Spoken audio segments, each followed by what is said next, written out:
പെരിന്തൽമണ്ണയിൽ നടന്ന ദാരുണമായ ഈ സംഭവം നമ്മുടെ മനഃസാക്ഷിയെ നടുക്കുന്നതാണ്. വെറും 5 മാസം മുമ്പ് വിവാഹിതരായ ഷഫ്ന എന്ന 25 വയസ്സുള്ള യുവതി സ്വന്തം ഭർത്താവിനാൽ തീ കൊളുത്തപ്പെട്ട് മരണത്തിന് കീഴടങ്ങി. സ്നേഹിക്കേണ്ട കൈകൾ തന്നെ മരണത്തിലേക്ക് തള്ളിവിട്ടു എന്നറിയുമ്പോൾ നമ്മുടെ ഉള്ളിൽ ഒരു വിങ്ങൽ അനുഭവപ്പെടും. ഇതിനൊക്കെ പിന്നിൽ ഒരൊറ്റ കാരണമേ ഉള്ളൂ, അത് സംശയരോഗമാണ്.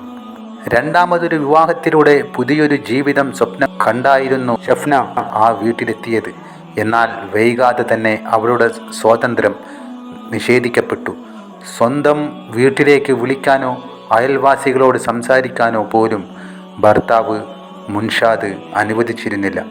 ആരുമായി സംസാരിച്ചാലും അത് മറ്റൊരു രീതിയിൽ വ്യാഖ്യാനിക്കുന്ന ഭർത്താവിൻ്റെ രോഗാവസ്ഥ ഷഫ്നയുടെ ജീവിതം മടുപ്പിച്ചു, നരകതുല്യമാക്കി.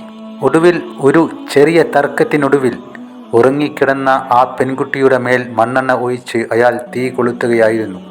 70% പൊള്ളലേറ്റ അവൾ അവസാന നിമിഷവും തൻ്റെ കുഞ്ഞിനെ ഓർത്ത് വിലപിക്കുകയായിരുന്നു. പല പുരുഷന്മാരും ചിന്തിക്കുന്നത് തൻ്റെ ഭാര്യയെ മറ്റാരോടും സംസാരിക്കാൻ അനുവദിക്കാത്തത് അവരോടുള്ള സ്നേഹക്കൂടുതൽ കൊണ്ടാണെന്നാണ്. എന്നാൽ അത് സ്നേഹമല്ല, ഇതൊരു രോഗമാണ്. പങ്കാളിയുടെ ഫോൺ രഹസ്യമായി പരിശോധിക്കുക, മറ്റാരോടോ സംസാരിക്കുന്നു എന്ന് കരുതി വഴക്കുണ്ടാക്കുക എന്നിവയെല്ലാം ഇതിൻ്റെ ലക്ഷണങ്ങളാണ്. ഒരു ഭാര്യയുടെ സ്വഭാവശുദ്ധിയെ സംശയിക്കുന്നത് അവൾക്ക് നൽകുന്ന ഏറ്റവും വലിയ വേദനയാണ്. സംശയത്തിൻ്റെ പേരിൽ ശാരീരികമായി ഉപദ്രവിക്കുന്നത് ഒരു തരത്തിലും ന്യായീകരിക്കാനാകാത്ത കൊടും പാപമാണ്.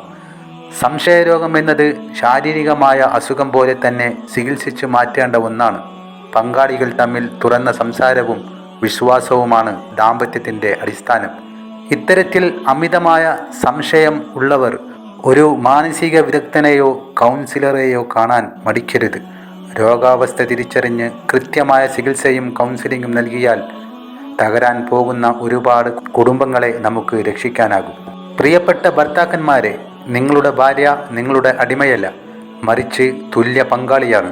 അവളോട് ആദരവോടെയും വിശ്വാസത്തോടെയും പെരുമാറുക. സംശയമെന്ന കരിനിഴൽ നിങ്ങളുടെ ജീവിതത്തിലേക്ക് കടന്നു വരാൻ അനുവദിക്കരുത്. ഇനിയൊരു ഷഹന കൂടി ഉണ്ടാകരുത്.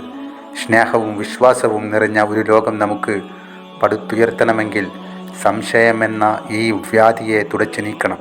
ചിലർ യാതൊരു തെളിവുമില്ലാതെയാണ് തൻ്റെ പങ്കാളിയുടെ മേൽ ഇത്തരം വാദങ്ങൾ അടിച്ചേൽപ്പിക്കുന്നത്. അതിൻ്റെ പേരിൽ അവരെ ക്രൂരമായി മർദ്ദിക്കുകയും വിട്ടുനിൽക്കുകയും ചെയ്യുന്നു. ഇത് എത്ര കൊടിയ പാപമാണെന്നുള്ള കാര്യം നാം ചിന്തിക്കുന്നില്ല.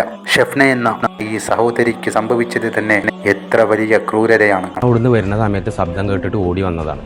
ഓടി വന്നപ്പോൾ ഈ കുട്ടി തൊള്ളടിന് കേട്ടിട്ട് ഓടി വന്നപ്പോൾ മുറ്റത്തേക്ക് ഇവരെ ഈ മതിൽ ചാടി ഓടി വന്നപ്പോൾ ഈ കുട്ടി ഓടി പുറത്തേക്ക് വന്നിട്ട് പറഞ്ഞു, എന്നെ തീയിട്ടിക്കുകയാണ്, മണ്ണെണ്ണ പറഞ്ഞ് കാക്കു തീയിട്ടിക്കുകയാണ് കാരണം. അത് മാത്രമേ പറഞ്ഞത് അവിടുന്ന്.